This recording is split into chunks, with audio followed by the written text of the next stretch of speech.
the state of the music industry is designed to rip off an artist. That's what I believe. I believe that when the check gets handed to an artist, the check is normally not right. The first person that told me this was Nelly. Nelly told me, you know, you got to learn how to do this thing called an audit. And I was like, what is that? And then he was like, man, you got to get a lawyer. And so I searched, I found Jay-Z's auditor, right? And then this guy went and said, I'll do it for, you know, I'm not going to charge you up front. I'm going to take a piece. And I was like, okay. So he goes and he finds over $600,000 that the label hid from me.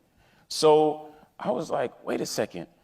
Is this the way it always is? He's like, yeah, you got to keep on doing this. So I realized all my peers didn't know this, that, you know, I got into the music industry and thought that when you have a song that's #1, that it just goes magically because your song's good. It's paid.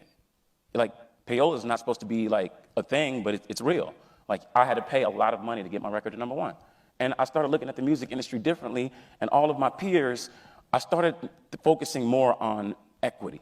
Right? I wasn't the guy that was going out and trying to chase a piece of a show that somebody's going to pay me $10,000 to do. I wanted to get a piece of the actual thing that was holding these buildings up. So I realized all these guys weren't thinking like that. And the way I got off of Universal when they didn't want to let me go is I told them, if you don't let me go, I'm going to go teach all these guys on the label how to do an audit.